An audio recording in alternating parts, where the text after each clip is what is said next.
हाँ जी, नमस्कार।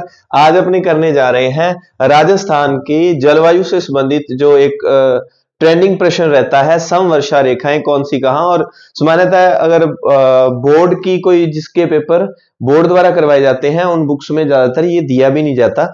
और इसके लिए एक मैप जो हमने एआई से डिजाइन करवाया हुआ है और अभी अपने इसको पढ़ते हैं। दो तरीके से प्रश्न आ जाता है, कई बार तो वो सीधा दे देता है, जैसे अभी असिस्टेंट प्रोफेसर में लेटेस्ट जो लास्ट एग्जाम हुआ उसमें पूछा था 40 सेमी वर्षा रेखा राजस्थान के किन जिलों से गुजरती है। तो वो या तो ऐसा दे सकता है, सीएम दे सकता है। ठीक है, आप जैसे उस पर बात करता हूं मैं। 40 सेमी वर्षा रेखा है ना, या तो वो 40 सेमी वर्षा रेखा की बात कर सकता है या वो 40 mm लिख सकता है। जैसे मैं बात करूं यहां पर, ये देखो 40 mm, तो 40 mm को क्या है, मिलीमीटर, या इस 400 मिलीमीटर लिखा जा सकता है या 40 सीएम लिखा जा सकता है। तो एक ही बात है, इन बात को ध्यान रखना, या तो एमएम लिखेगा तो 10 गुना ज्यादा, 40 सेमी वर्षा रेखा तो वहां पर क्या हो जाएगा 400 मिलीमीटर, 400 mm, यानी कि 10 से गुणा करने के बाद। और अपने एक एक को पढ़ते हैं और ये मात्र 4-5 मिनट में हम इसको कवर करेंगे। अब यहां पर आप मैप को देख पा रहे होंगे और पहली वर्षा रेखा जो हमारे सामने है वो है 10 सेंटीमीटर या 100 mm, 10 सेंटीमीटर या 100 mm। अब इसके बारे में क्या आता है कि ये मुख्यतः जैसलमेर है, एक जिला जैसलमेर, जैसलमेर के अलावा कौन सा, थोड़ा सा ये फलोदी का भाग आ जाएगा, फलोदी के अलावा मुख्य जिला आ जाएगा बीकानेर। हालांकि 10 से 20 सेंटीमीटर वर्षा रेखा जो है वो गंगानगर, बीकानेर, फलोदी इन जिलों से गुजरती है। तो पहले 10 सेंटीमीटर, हमें अक्सर 25 सेंटीमीटर वर्षा रेखा का ध्यान होता है, यानी कि 25 सेंटीमीटर वर्षा रेखा आपको यहां पर मिल जाती है, यहां से गुजरती हुई। कौन सी 25 सेंटीमीटर वर्षा रेखा, जो कि मरुस्थल भाग को दो भागों में बांटती है ना, एक शुष्क और अर्ध शुष्क वाला जो मरुस्थल है। तो 25 सेंटीमीटर वाला यहां नहीं दिया हुआ, यहां आपको दिया हुआ है 30 सेंटीमीटर वाला दूसरी वर्षा रेखा हमारे सामने, जिसको 300 मिलीमीटर, 300 mm भी कह सकते हैं। कौन से जिलों से गुजरती है, बाड़मेर, अपने मारकर थोड़ा सा बढ़िया और ले लेते हैं, बाड़मेर, और कौन सा आ गया, बालोतरा।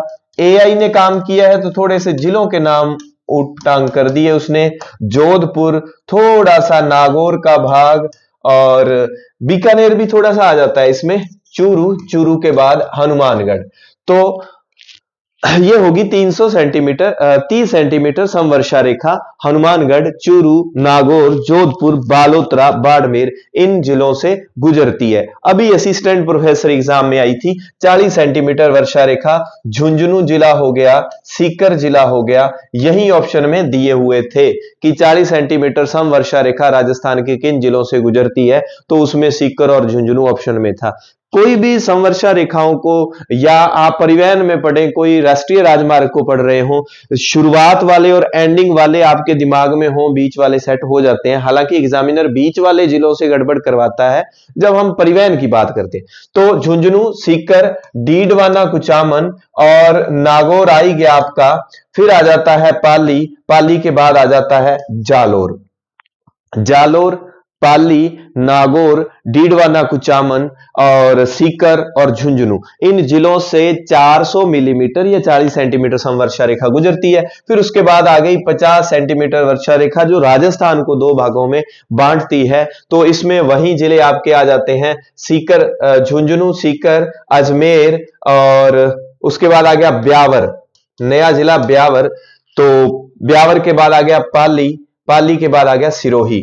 यहां से 50 सेंटीमीटर समवर्षा रेखा गुजरती है। एक विशेष बात आपको ध्यान रखनी है, यहां पर अगर आपको दिखाई दे रहा हो 1500 mm और 1600 mm, यानी कि 150 प्लस 150 सेंटीमीटर से अधिक वर्षा कहां होती है, यहां सिर्फ सिरोही आपके सामने आएगा। माउंट आबू सिरोही वाला एरिया है, ये वाला एरिया है जहां पर बाकी सभी में 100 सेंटीमीटर से कम कम वर्षा रहती है राजस्थान में। 500 के बाद 600, 60 वाली वर्षा रेखा भी इंपॉर्टेंट हो जाएगी, 60 सेंटीमीटर, 40 सेंटीमीटर। तो 60 सेंटीमीटर वर्षा रेखा राजस्थान के किन जिलों से गुजरती है, तो ये हो जाएगा आपके कोटपुतली बहरोड, कोटपुतली वाला हो गया, जयपुर हो गया, अजमेर हो गया, भीलवाड़ा हो गया, मैं बोल रहा हूं वो आप नोट भी कर सकते हैं, लिख भी सकते हैं, राजसमंद हो गया, उदयपुर हो गया।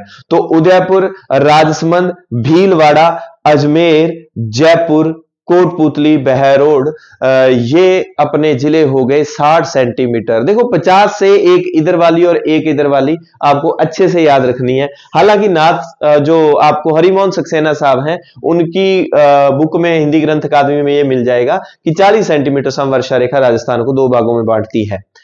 फिर आ जाता है, ये आ गया आपके खैरथल तिजारा, खैरथल तिजारा, ठीक है।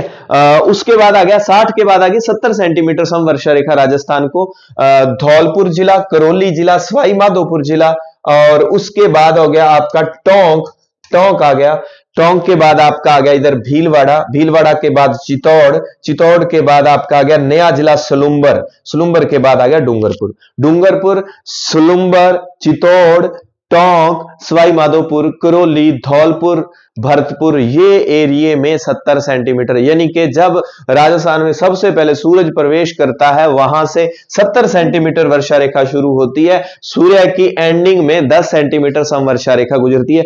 इस तरह अपने दिमाग में सेट कर लेना। अब ये 300 लिखा होता है, इसको 800 लिखेंगे, बाय मिस्टेक है ये, ठीक है।